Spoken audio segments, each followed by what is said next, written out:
Music and Booze with Mo is produced and distributed by EatsDrinksTV, a service of the Center for Culinary Culture, home of the Cocktail Collection, and First Reel Entertainment, and is available wherever fine podcasts can be heard. The Center for Culinary Culture, telling the story of food and drink, one taste at a time.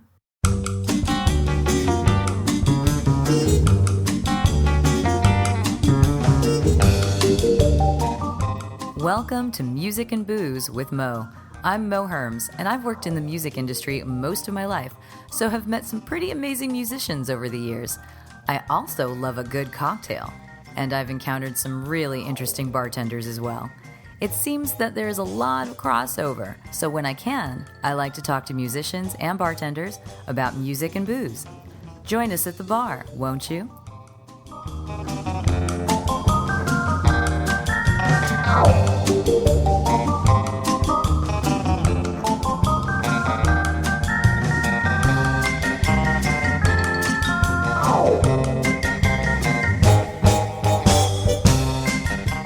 Music and Booze with Mo is brought to you by The Mermaid, an underwater oasis with tropical cocktails and more, located in the Little Tokyo district of downtown LA. Follow The Mermaid on Instagram at The Mermaid LA for a complete listing of hours, events, and more. The Mermaid LA is proudly woman and Latin owned, and you can visit them at 428 East 2nd Street in downtown Los Angeles.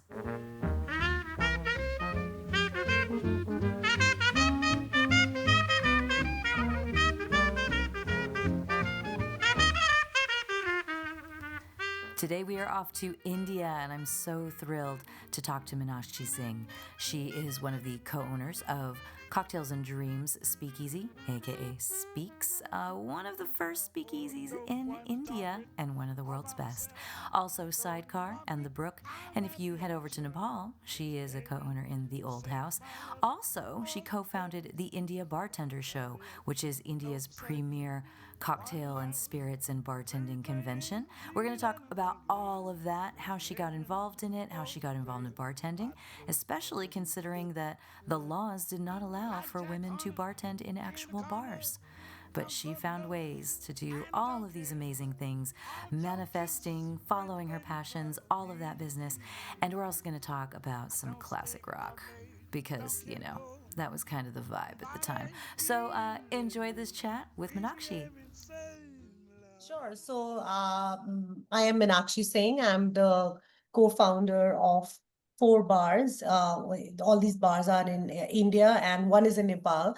Um, the first bar is Cocktails and Dreams Speakeasy. That's the OG speakeasy that we created about 13 years ago. That was our start into the industry. And then after that, we opened Sidecar, which was in 2018. And then we opened Brook, which was a year and a half ago. And then we opened the Old House, which is in Kathmandu in Nepal. I also co-founded India Bartender Show, which is an IP, a platform for bartenders in India. Kind of brings a lot of education and upskilling and networking together. It's a brand, it's a bar show for specifically made for bartenders.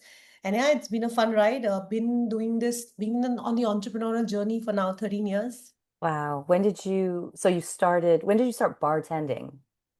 Oh, so that was just for money, and I think most like It's always 99. just for money. I think 99% of the people you meet are hmm are entering this industry because it just pays so much better than all other jobs together. So I was Mm-hmm. actually pursuing my hotel management. I was a student in the hospitality industry, and it was second year of college, and we were doing the usual, waitressing jobs like you get like, in Indian rupees, we were at that time getting like 500 or 400 rupees a night, which was about 4 or 5 hours. You dress up in like, your formal, attire, the service waiters attire, and you hmm just serve in parties and it was a quick buck and that was okay. And one fine day, I got a call saying that, this job pays three times what you're earning right now. And this is to bartend. And I had no idea what that means. You're barely like, what I mean? Like your second year of college, you don't know like what, your head from your tail and why are you even doing this? Like you're pretty lost as a kid at that age, right? Yeah. And it was great because when I went there, I realized that this is so much more than just a job. I mean, it was not just about like, just serving the drinks or making people happy. And I feel like I went through a little bit of a transformation during this phase when I started bartending. I feel like I found a calling early in life. Like I truly, really loved being behind the bar. And even today, if you put me behind the bar, I actually really like fully love it, but it's just that I can't and I don't anymore. And I just feel like I'm so involved in the other things now, of course, your phases of life and, things that Hmm. you have to Hmm. do. But even today, if somebody puts me in the bar, I enjoy it so much. So yeah, I mean, that's how I really started bartending at that age.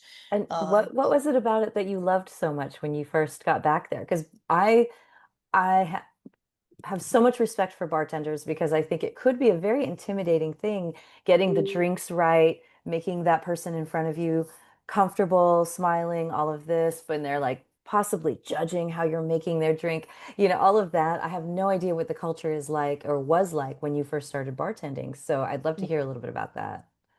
So, just to set the context, this is Hmm. like, it's not serious bartending. This is just party bartending. You go Yeah. to a party and it's like I said, it's the main motive was money. You go in and Hmm. you're being put in the bar. And contextually speaking, there were very less women at that time who were bartending. So I I was one of bet. them. I was also paid well because of the gender. Hmm. And you're paid higher because you're, lesser of yourselves. So I was one of those. I was a bit of a novelty at that time in the bar. And I didn't realize it or I didn't look at it like that. I was pretty much, like I said, like I was just there having fun, great time. Hmm. And when I started talking to the guests, I feel like my favorite part was the guest interaction. It wasn't I was making highballs. Literally, I had no idea I couldn't even make a proper mojito or, forget. You're like vodka soda, vodka soda, vodka Yeah, soda. exactly. So you know what I mean, right? This is like high energy Yeah. nightclubish, being, pouring shots, making some Yeah. really bad kazis. Who cares? Yeah, and no one is paying, right? These are free bars mostly. So I don't think anybody was there judging you where, Mm. when you're paying money is when you really need to be professional, I Yeah. feel. That's when the stakes are high. So this was just like, people loved, I guess, loved the fact that, I love the fact that I could go in the bar and meet someone and talk to them and actually ask them how their day was, how are you doing? And when the more such parties and events that I did, a lot of the people would be similar, or it was a higher, let's say, it was a little higher society events and parties Mhm. which I was catering at. So all these parties were kind of, they also had their regulars, industrialists. Sometimes you met like some Bollywood celebrities, sometimes you met like some really fancy people. So that kind of really was something I enjoyed, the attention that I got. And I think in the bar, why bartenders are the way they are. We are all like very, very extrovertish, right? We are definitely Mhm. people who love people. We Mhm. love the attention. We love it when you shake a drink and someone's looking at you, making that eye contact, and it's the stage, right? That's, I guess, the primary difference between chefs and bartenders, right? I think Mhm. creatively we both do our thing, but I think it's the personality that changes in the bar, for the guest. I had a ball, and I think that year was a career defining year for me, because I was like, oh, I want to become a bartender. I want to be in the bar in some capacity. I want to be in this trade. Um, yeah, so I think it was the people that I was most excited about when I went in the bar. Oh, that's exciting. So did it evolve? And a lot of people start off in these like party situations, and Yeah. then sometimes it evolves and it becomes more about the craft. Sometimes it's more about the setting. Where did it go for you after that? Yeah, I had a very interesting journey. In fact, like when I was in the second year and third year, I was bartending. I was making money on the side. I was studying.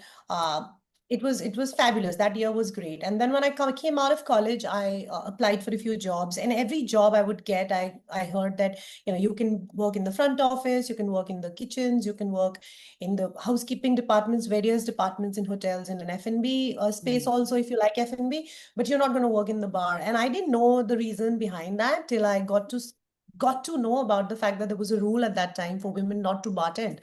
So in India, there was Really? a, yeah, can you imagine? Like, so this is I actually absolutely can imagine that, unfortunately. the British. This is the British Act, which was called Punjab Excise Act, which was still from 1933, was still in In in effect. in fact. And that's what it was a bit of a shocker, because I was like, oh my God, I've been doing this and I can't even do this.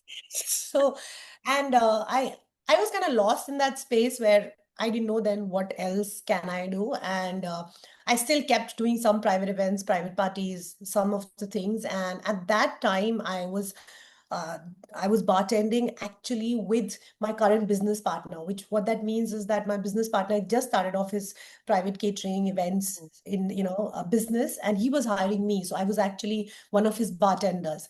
And at that time, he introduced me to an agency which was working with liquor companies, and, which was working very actively with a lot of spirits industry, the spirits brand which were coming in India. They were Mm-hmm. working cocktail signature drinks, bartender trainings, a lot Mm-hmm. of all India activations. And he's like, okay, you're interested in this space, maybe these people will hire you. And my core skill from a management point of view was I knew basic Excel skills, right? I had no idea what, I was literally a data entry person in this place when I joined them. And Mm-hmm. I still kind of, I feel like I climbed the ranks in that space because we sort of built something together. At Mm-hmm. that time, we were working with Bacardi and Smirnoff. They were just entering India from white spirits base, and white spirits were very, very strongly seated in cocktails as a category. Whiskey was still like away from the cocktails category as such, because India is a primarily a dark spirit market, and Mm-hmm. cocktails are not really looked at from that point of view. This is like again 2005, 6, 7, this time. And yeah, properly like about good 15 years ago. And at that time, these white spirit brands were the ones who were young. They were interested in talking to the bartenders, Mm-hmm. figuring out how to make these cocktails and what to do. We brought some international, celebrities or BAs at that time who would come and talk. So I think that the world was just opening for us, and I was sort of there at the right time. Um, Wow. with this agency to be working with these big, liquor companies and giants. So then did it open up? I mean, and yeah, it's obviously opened up. You can bartend now. It did open up. It did open up, of course. It opened up. There was, and then it's still some states have issues. Like, there's still some states are like, so because in India, it's a state policy, it's not a Hmm. national policy. So Yeah. every state The States works operates that way as well, just actually. like US, yeah. Hmm. So, so we still have some states which are yet to catch up on that. But I mean, what can you do? But yeah, so now it's legal in a bunch of places, and you can see a lot more women, girls, other genders getting behind the Hmm. bar. It's very good to So see for that. you, when it started opening up, were you already heading into ownership as a way to still be involved in the bar industry? Or did it open up and you were like, finally, I can bartend? It was kind of late for me by then. I was Hmm. kind of 5, 6 years into doing, sales, Just, marketing, hmm. activations, traveling a lot, planning a lot of doing a lot of brand work.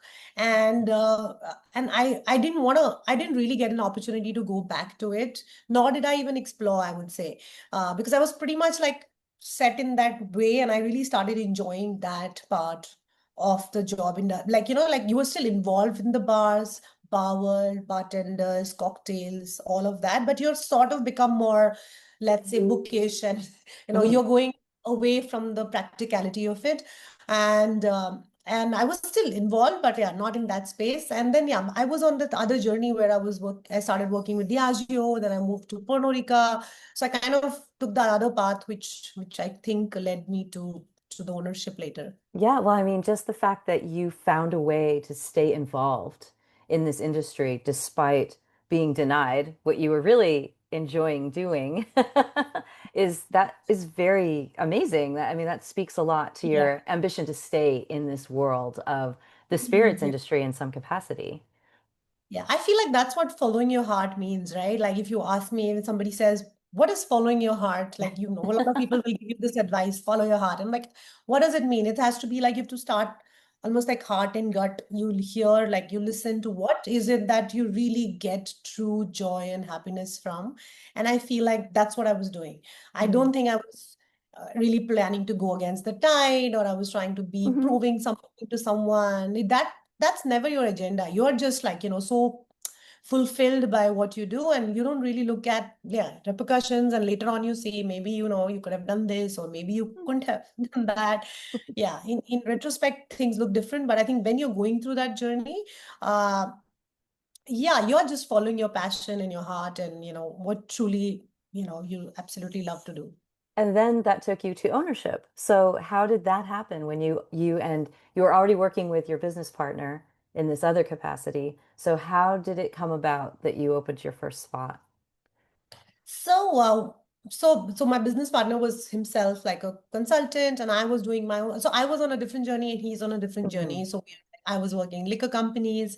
I moved to Puerto Rico. I was taking care of international brands. A lot of brand work. I understood a lot about business end of things in these companies, and they were absolutely fabulous and fantastic for you to like really pick up, how these organizations work, how they think, what is structure, why hierarchy is important, what does it mean, we are talking about some serious disciplinary, things that come into play when you become an entrepreneur. Hmm. It's not all fun and games. It's really tough, Hmm. when you have to do this, day in, day out, and still be like, as I think if you're a little more structured, and if your approach is a little more like, directed in what you want to see, and make it happen, um, it really helps. So I definitely feel like I got the groundwork in these companies, and we were always talking, like we were constantly. So Youngdup and I were in touch. We were like, okay, like, we were just, like how those pipe dreams are. You kind of and you're drinking and having fun, and suddenly, oh, I wish I had a bar like this, or if I had a bar, I would put this music on. If Hmm. I had a bar, I would have this kind of a counter. We would talk about stuff like this, and I was extensively traveling within India. I also got some opportunity to travel abroad, so I Hmm. had seen a few, like, a lot of our, like, understanding of the bar culture was the West, right? It was the Americans, it was the London, the bar Hmm. scene, the big, moves that were happening in like New York, and like you would see the London bar scene from a distance, and you would be like, my God, like they were making those speakeasies, and those, the bartenders were coming up with some amazing cocktails, and they were talking about ingredients focus and stuff like that, and we were still just about like kind of, figuring out, what to do and how to do things. And I feel like we were in that phase of like looking at it from a distance and saying, someday, if you have a bar, we want to do this. If you have a bar, we'll do that kind of conversations. And Hmm. this is like 2008, 9, we would start working on business plans. And that was when I first made my Excel sheet of an entire, I still have that sheet. It's just so funny that it's like, it's like, how much does it's a really funny sheet. Sometimes when you go back to it, you're like, okay, it's like bar counter costs this much, lighting costs this Oh. much, costs this much. It's a really a nice, cutesy business plan, I would say. I mean, you I was going to should say it refer was your early business plan before reality yeah, came you and should showed refer you. to it today, Yeah. but just as a fun sheet to revisit. But and yeah, you did all that, and then we kept revisiting the conversation of someday when we have a bar, we do this and all of that. And then it happened for us when around 2011 we were like, okay, that's it, let's make the move, let's figure this out. And 2011 I got serious about, let's figure something out. And Mhm. I think yeah, I was deeply I always dreamt of having a bar. I feel I was deeply in love with that industry, that I don't think I would have carried on in a corporate structure for that long, right? I was there, I Wow. had a great time, it was fantastic learning and all of that. I will never take that back. But, this Yes. was the journey that truly excited me all the time. Well, all And these that's other what things took you there, you weekends. know? Yeah, we would do this over weekends. We would go location hunting. It's really funny to give, like, tell people that what did you do over weekends? You're like, you would go to this, no, you go to one market and you see, oh, this is a good location, this is the rent, this is the. So we would do this. This was our like literally weekend hobby, and now think of it, because I feel Hmm. like it's all consuming passion sometimes if you really dream of something. And I think today's time people use the word manifestation a lot. I manifested Hmm. this, manifested that. I feel it's just consistent effort Hmm. towards something, from your mind, from your body, from your soul. And and more often than not, it will happen for you if you are Hmm. that in love with something. Hmm. Absolutely. So So when you opened the first one, and remind me the name since you have many now. We lovingly call it Speaks. It's actually one of the first speakeasies that ever opened in India. It was actually it is still very much there. It's a basement bar, so we called it Speakeasy. It's actually called Cocktails and Dreams from the Tom Cruise movie Cocktails and Cocktails, Dreams. yes. That is Young Group's company's name. So we were just, I don't know, man. Like, we were just so naive, and I now you think about it. That's But fun though. I think that's really fun. I mean, yeah, but it sets a it's still like stage, right? yeah, it's still like something that people immediately understood, or there was an immediate reference, and then it was and it's a speakeasy bar. It's like in the basement, and we actually had to call it speakeasy because otherwise the concept was not understood. So we had to call it that. Then we later on put a signage because you're like, oh no, nobody's walking in, so we have to we had to You have to unlearning teach that. them. You have to teach them what it is. We had to, yeah, like from zero, like complete, And like, yeah, when no, did you open? What year was it that this opened? 2012 December. 2012. Okay, so I mean, the speakeasy concept was still, even in the States, I mean, there were places that were opening as speakeasies. And despite the whole culture of prohibition in the States, when people talked about that, it was still, most cities in the United States didn't quite have them yet. We're still getting Right. used to it. So you were very early. I mean, you were doing it Yeah. early, so you were paying attention to all that London stuff. Yeah. It was London and New York and San Francisco.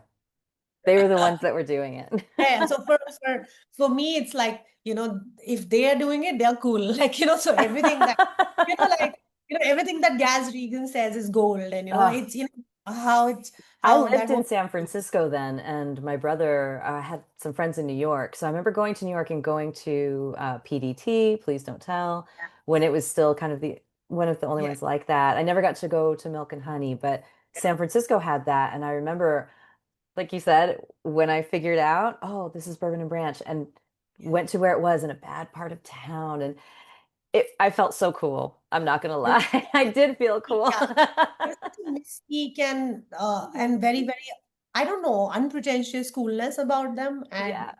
they did it so well. Yeah, so we are really like that. We are also like, I'm saying that not like we're like, I'm not saying we're like that bar. But Yeah.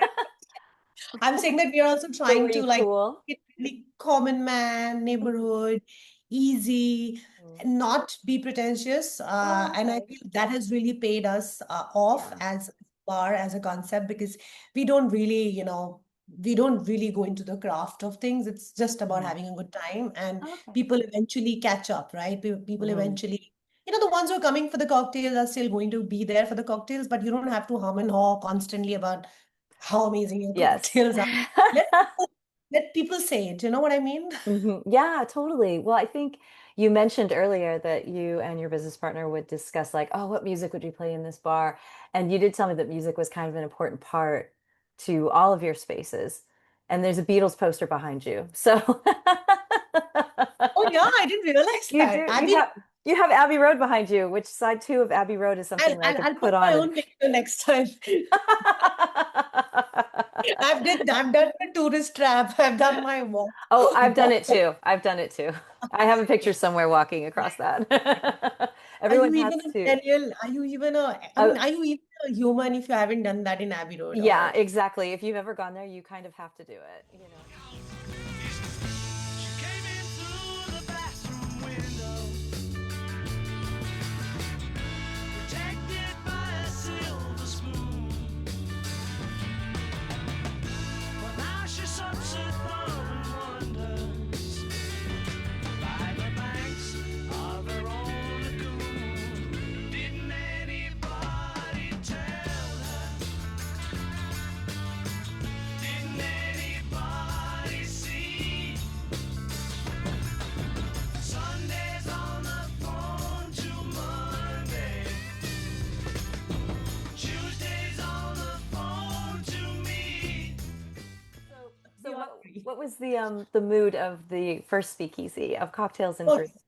so fun to talk about that. That bar has actually defined us as bar owners. As like Like your we didn't group. know, yeah, like we had no idea what it takes to be an entrepreneur, right? So Mhm. before this, we're all doing our thing, but running a bar is a completely different ball game. Like you're Yep. literally starting from scratch. You have no idea that you have to manage the plumbing and also manage the cocktails and manage the guests and manage the licenses and somehow know your profit and loss sheets and just Mhm. be amazing at everything and look so good in like in front of your guests and look like you're so happy to see them. It's a very tiring There's a l- emotionally and physically, yeah, you forget you about know sleep for 3 years. yeah.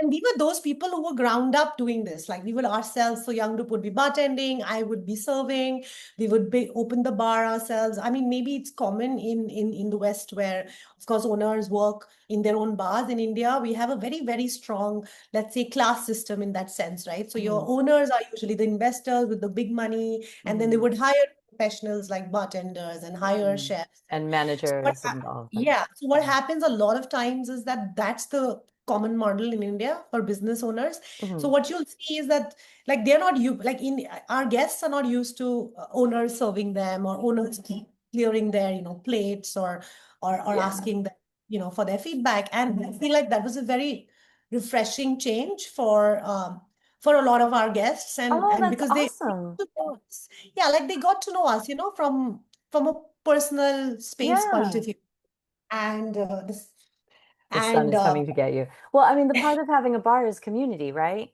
And it's creating a community wherever you've settled that bar. yeah, and when we opened the bar, we actually put a massive poster of Louis Armstrong, with and it's a massive poster, like a full wall, and that's where we created a stage. We always loved the idea of a live band. So for Mhm. me, a good bar is like it's in my head. A good bar is always going to be a really cool, fun band playing. It could be any genre of music depending on the mood and the lighting and the time of the day and all of that. Mhm. But is essential to a good time. Mhm. Just like a good chair is essential to a good time. Like, that's how you look at it from an ambience point of view. Mhm. So we were very, very sure, and every bar of ours has a stage. Every bar of ours has a live band. And I think it comes from the founders. It comes from our love for there are these magical moments that we've seen where, people are sitting and there's a band playing, and suddenly, out of nowhere, everyone is smiling or singing along or just a good time, right? And that really is like I feel that's your moment of truth where this is why you did what you did. And we felt that at Speaks, and we put this, like I said, like a massive jazz, because it was a speakeasy. It is a Okay. speakeasy.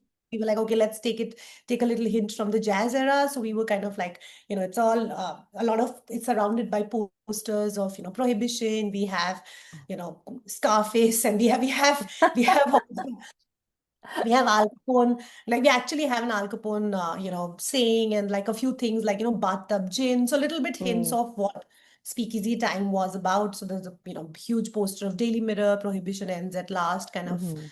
stuff like that. So there's a little bit of a literal conversation also, in physical space as well.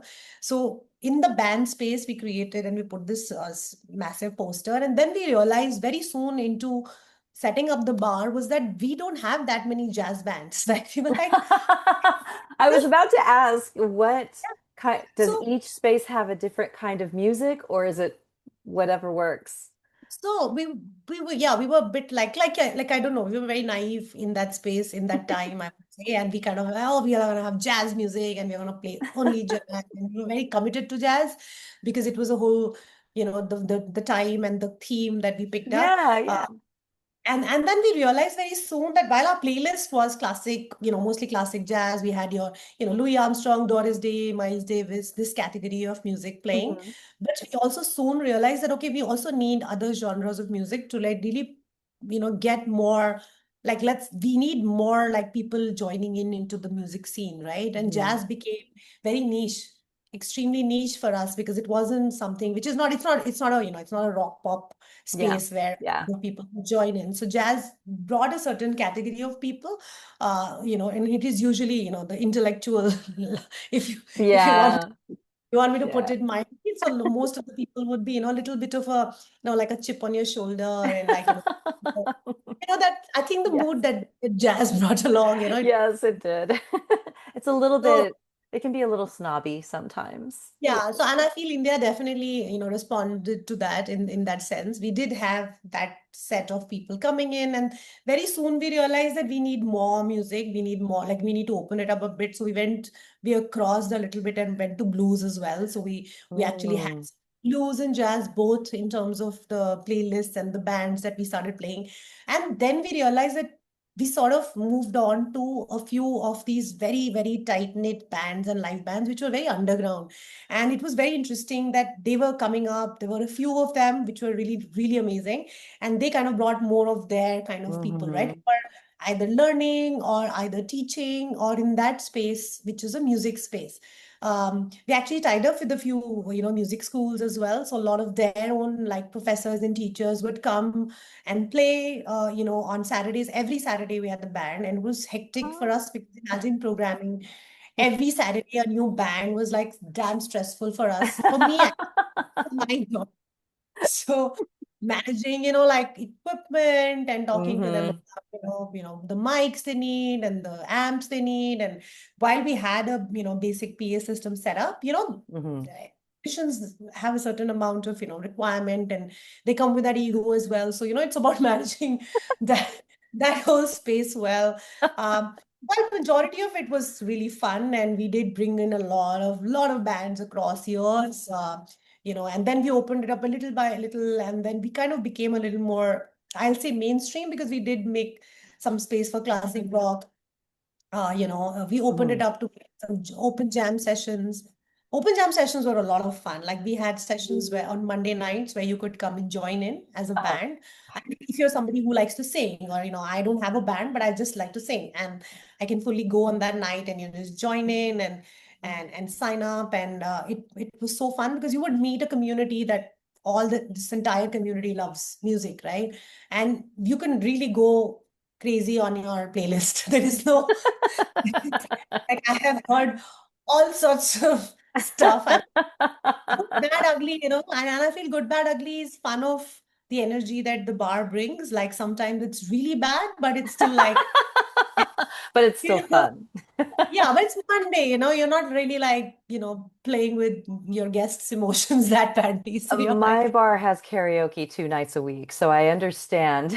You never my know God, exactly what you're going to get, but yeah. everyone is so happy, even if someone is terrible, but their heart's in it. And so, Yeah, you and can you feel see that. that happiness. Yeah, and you Exactly. can feel Everyone that. else feels it and still cheers them on. Yeah, I love that. So I think we brought that energy, and I think every bar, since you asked that what is the playlist, and all the bars, every bar since has had, we are very big on controlling our music. So all our music is played through our devices only. So it's very strange things. Like Monday, Tuesday, Wednesday, I have a weekday music playlist, and then within that day, it's also spread into day, night, evening, early evening, Yeah, yeah. high energy. Like suddenly, if a weeknight picks up and the energy is good, then the manager needs to know, or the And floor change it bartender needs, over.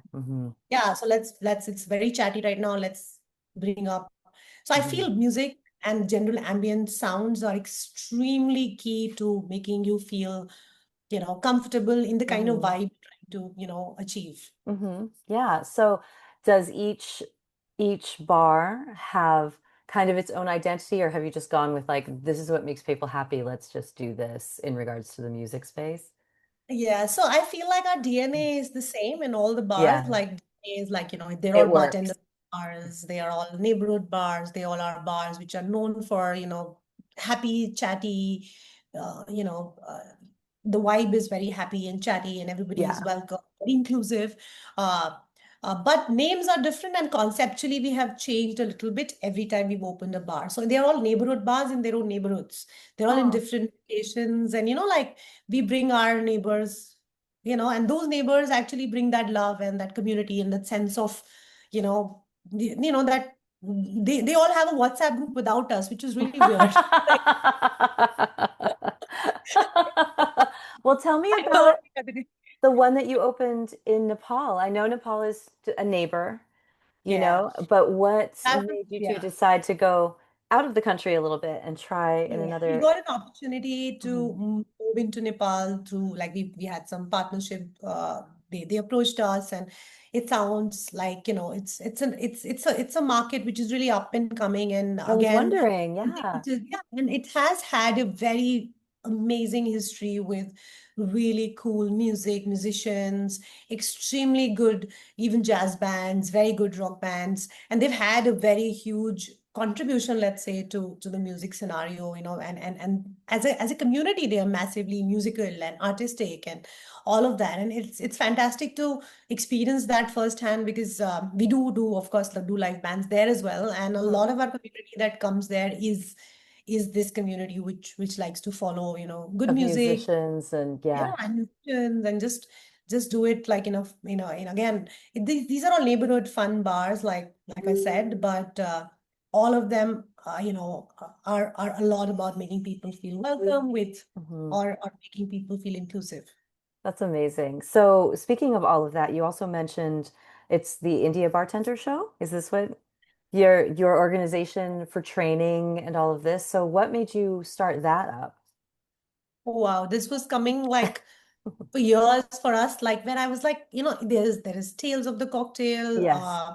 I'm part of the education committee of that. So, because of that, I've got to see a lot what happens in New Orleans and how does it transpire. And it's inspirational, and it's fantastic to see the kind of things that are happening, the kind of future gazing conversations which are happening.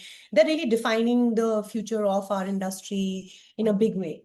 And similarly, like, with BCB, there's so much happening. Like there's Athens Bar Show, there's many Mhm. bar shows across, Mhm. of course, Europe and US. But towards Asia, there was always a dearth of bar shows. We do have some bar shows now, which are also fantastic and again up and coming. And there's BKK Bar Show, there's Philippines Cocktail Fiesta. I've been to both, and fantastic shows again. Uh, so I feel like every now region needs like, They a need hub, one. and talk to the community. You know what I Mhm. mean? So, like, for me to travel all the way to another country and then learn is something of a privilege, I would say. But a Mhm. lot of the younger and newer bartenders, when I was new in the industry, I couldn't go anywhere. I just had to Mhm. follow the books and the podcast. Not, I mean, there were no podcasts then, but newsletters, those. Yeah, it was very much word of mouth and books, And and there were I just had blogs. newsletters. We had Yeah. blogs then, so that's where you would hear about it. I Yeah. had newsletters. Yeah, I remember I used to read like academics and Hmm. and the Cocktailian and all these Hmm. newsletters. I still remember the names of, and it's like, and buy books and read them, the old school way. Yeah. But that's I how still we have those learned. books. Yeah, That's true. remember Learning by books. books. Oh my goodness. Yeah, We're so but yeah. dating ourselves now. Yeah. But that is changing very fast. And also, I Mhm. think learning and content has become so much easier to access. And I think Mhm. the younger generation is way luckier because, this is your technologies on your side, right? You can Yeah. speak to someone sitting in, Los Angeles right now. It's fantastic. Like, and that is like an insane, like, leap of learning that you can get. And I feel like our industry in India also is very much like very, very up and coming. It's out there. We are winning awards, we are in these lists and all of that. You have the recognition, but I think at a ground level learning, and it's still a very, very small industry from that space. So Mhm. at a ground level, like India is massive in terms of geography. How do you unite this geography, right? How do you Mhm. bring all of these people together on one platform to learn, and also like learn from people from international communities, Mhm. but also learn from the Indian community. Like I want to hear from a bar owner sitting in Bangalore and what their learnings are.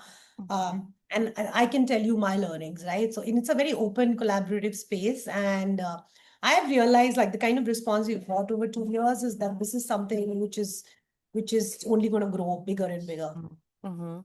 So is it currently something that is just on online, or do you actually do like an event? Is This is a physical event. it is So a this is physical event? yeah. Okay, So cool. it's a full week of Oh, a whole activity. week. That's amazing. Yes. Yeah, it's a full week of activities happening. There are bar crawls. We do shifts. We do guest shifts. We do promotions, and we at the end of the week, last 2 days are like the seminar sessions, workshops, talks, panel discussions. Mhm. So like I have some like I'm kind of leading the education bit of it, which means that we are kind of setting up the entire programming of it together, Mhm. where reach out to some of the people from the global bars and, educators. We also had like this year, WSET was part of it. We've also had like, people from multiple other platforms who want to join in, and it's really interesting. And of course, the liquor brands are happy that they can actually Oh, I'm reach out sure. to the community directly, right? Oh, that's incredible. Oh, I love events like that, whether they're regional or if they're national or international, all of those things, because anytime I've ever attended any of them, it's always really fun, but it's all people in the community who have the same passion, right? Everyone is really passionate about hospitality, about spirits, about all of this. So you're naturally already bonded to each other once you Oh get yeah. there. And like I said, I feel like we anyways are so in love with each other. It's insane. Like we love ourselves. Like we are obviously like extremely like, I mean, an extreme. I think I don't know what happens to our energy and why when you meet people after like 3 months, 6 months, somewhere in the globe. I don't know, like meeting people somewhere in the world is so exciting. It's very And exciting. and we lose our shit like every time this happens. So Yeah. I feel after a reunion of a lot of people, or we are just following people somewhere online, and suddenly when you meet them in person, it's a real, moment for us. So I feel like our industry that way is very close. And I woke up in morning, I got myself a beer. And I woke up in morning and I got myself a beer. The future's uncertain and the end is always near.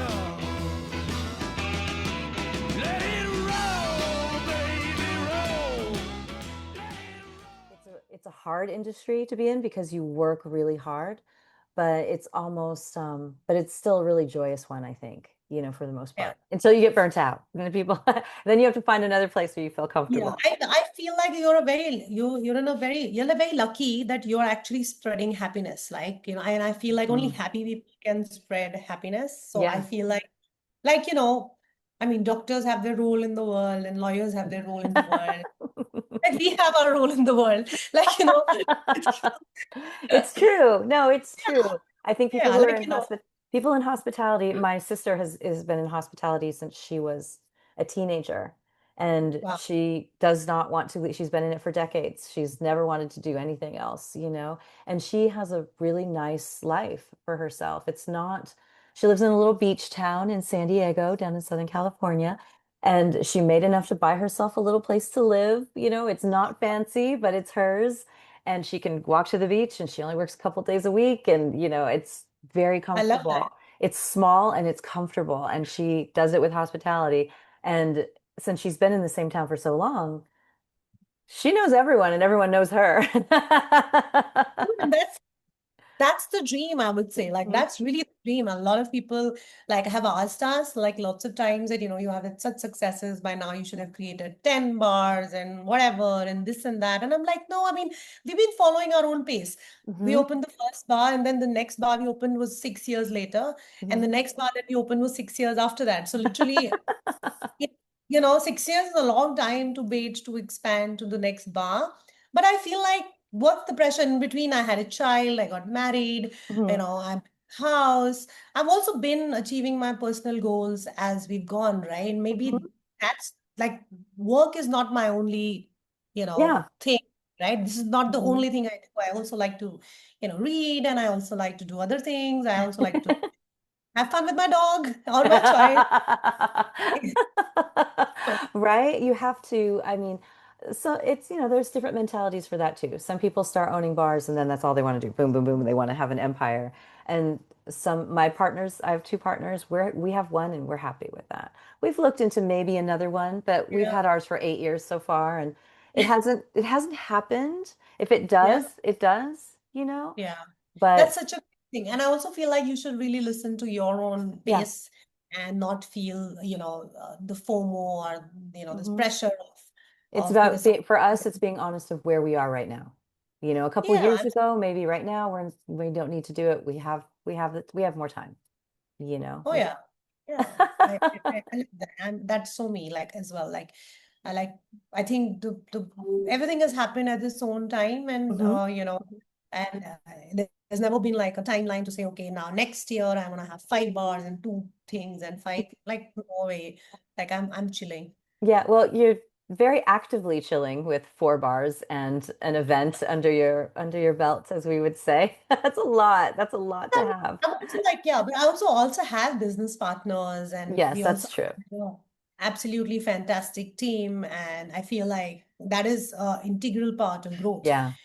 And if you're not able to manage your people, I mean, Yeah. that is the only way to make yourself comfortable, but Mhm. also make your team feel that they're part of something bigger and doing Mhm. something massively, Yeah. they're making change. And that is very important. So yeah, finding the right partners Mhm. and having the right people is, yeah, essential. Finding the right partners is key. That was the first real advice that I got when I was looking into opening a bar was find the right partner, find someone that you can fight with, find someone that you can like party with, find someone that you can have discussions with. You need to have that person that you can be completely honest with because you will be controlling your fate. Like, So funny, I must yeah. tell you, how so me and my business partner have expanded with other investors and partners as we've Hmm. gone, and right. So it's not, so two of us own the principal, and then after that there are people who joined in Hmm. bar As wise. investors and And such. so I told him this a few years ago. And I was like, I don't want to partner with somebody I can't have a drink with, and I don't enjoy drinking with. Like, it's it's like hanging out with a friend, right? Mhm. Do I look forward to just chilling with you and just talking to you about other Mhm. things? And if I Mhm. don't, then I don't know if we should partner with those people. It's not Yeah. money. Money is never the My reason. partners and I have gone on trips together. We've done like drinking trips together. And there was one where one of my partners got her own room. I was sharing the other with the other one. And she's such a slob. She had her clothes everywhere and things were flying all over the place. And I'm very neat and tidy. And she already knows that. She's like, "Is this, do I need to?" I'm like, "You know what? I'm fine. I have my little section here. If you start to get too much into my little section here, I will let you know." And she's like, "Okay, you just make sure you tell me." I'm like, "Oh, I'll tell you." Yeah, and I also feel like trust comes Yeah. with time, and it comes Yeah, with a concerted effort, coming from a absolutely. good faith, coming from the place of like, you mean well. You might have a Mhm. different way of doing things, but you mean well. And I feel that is where the trust is built Exactly. towards, and Exactly. that's really interesting. Yeah. So I always like to wrap these things by asking you if you are actually chilling, not chilling by opening another bar. You're actually relaxing. Maybe you're on your own, maybe you're with your dog. What are you listening to and what are you sipping on? Oh, I've grown up in the 90s MTV TV era. Like When there was I still MTV. yeah, and I don't like, that is your like comfort zone, right? It And is, yeah. that is the first initiation into, the rock music and the cool people and all of that happened to us. It all hit us like, and I think at that age, everything is you're so impressionable. So I definitely think I think most probably it'll be like Pink Floyd, something which is like, it's the general. I'm imagining myself chilling and relaxing. Chilling. Yeah, So yeah, yeah. I'm like, which Pink Floyd though? I think of that as more that, 80s, like 70s and sorry. 80s. I think of Pink Floyd as like 80s.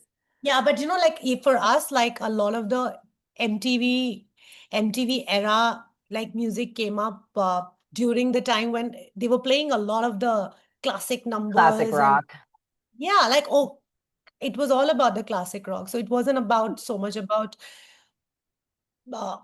wasn't so much about only this came out in the 90s. Like, we're not talking about like Red Hot Chili Peppers and like Yeah. you have your numbers, you have your Pearl Jams. Like, I feel like I'm in that space in my head where I'm like, these are my people and this is the kind of music I will hit. I'm Green Day, and I'm all the time listening to this in my car.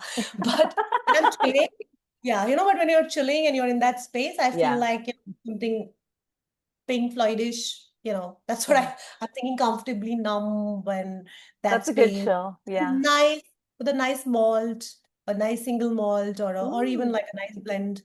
Yeah, that's my like comfort zone of Yeah. I like it. being with yourself or with a partner or with somebody you can really relax with. Relax with. Oh, I like that. That sounds actually perfect. It's very warm here in Los Angeles right now. If I could do the conversion quickly, I would tell you what it is for you. It's probably in the high 40s or something, if I'm thinking Celsius wise. Um, but and it shouldn't be at this time of year here. It should be much cooler. But Yeah. tonight is when it's evening for me, and it would be lovely, honestly, to sit on my balcony and sip a single malt and listen to Comfortably Numb. That sounds very good. Yeah. You're getting me. So, it's why, so we can chill on the balcony together. We can We can do partner. it. We can do it. Yes, we could do this. Well, just tell anyone who's listening where they can find your bars social media wise. I'm assuming you have all the Instagrams and things like that. And then yourself, if you want to reveal yourself as well. My Insta handle is min.drinks. And Min Dog Drinks. min.drinks, Okay. my moniker. It's I drink, so it's min.drinks. And my pages are all the bars are in Delhi. Sidecar, Speakeasy, Brook, Old House. That's the name of the bars which are existing on the Okay. Insta handle. And is Speakeasy, is it listed as Cocktails and Dreams, or is it Speaks? It's called CND Speakeasy. So you can see Okay. Dreams, yeah. So Okay. yeah. We'll look all those up then. Then that way, the next time someone is planning their trip to Delhi, they know where to go. And Oh yeah, listen just to Google, music and have a nice Google day. us. Just Google us and say best bar in India, you'll get there. Ah, yay! That was a little under the bed, under the what's the right word? A sneaky plug. I like it. I'm totally down with the sneaky plug. All right. Well, thank you so much, Minakshi, for talking with me. Don't go away, but I really appreciate getting to hear about just, how you've done this out in Delhi and everything. I don't get to speak to anyone in India very often at all, except for friends who are from there and are here now. But I love hearing about the culture out there and all the stuff that you've achieved. It's kind of So amazing. fun. Thank you so much for having me. I had such a blast, and it just was so nice, and I'm so glad to have met you. We should catch up. I mean, know. you are at Tales this year. We should Oh, definitely. I will be at Tails. If you come to Tails, we can meet in New Orleans for sure. 100%. I'm coming, and we will make a plan to All catch right, up. we will definitely do it. Thank you.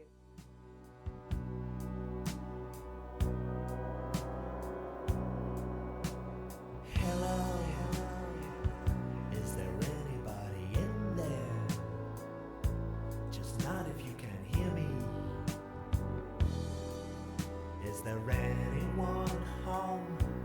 All right, Minakshi, I got my tickets for Tales, so hopefully I will see you there in New Orleans this summer. It'll be so hot and sweaty, and it will be glorious. Anyhow, for the rest of you, if you want to follow along with her escapades, it is at min.drinks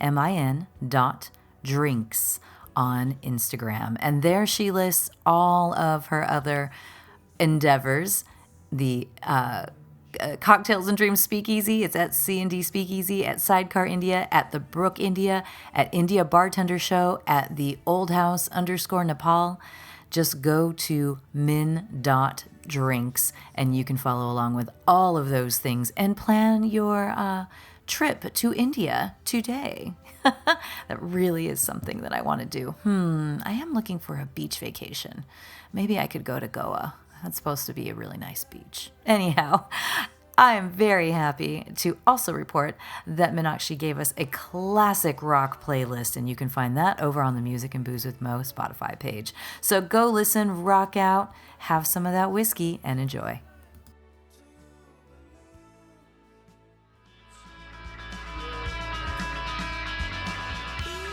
Thank you for tuning in to our barroom chats on Music and Booze with Mo. For more info about today's guest, or if you want to connect with me, check out my Facebook page, Mo Herms. Please subscribe to the podcast and feel free to tell all your friends about it. While you're there, give the show a rating and a review. It really helps to get the word out. If you want to hear the playlists our guests have curated, search She Be Mo on Spotify. SHEBMO. Find pictures of the interviewees and the cool stuff they create on the Music and Booze with Mo Instagram account. Lower your expectations and join us at the bar. Till next time, cheers.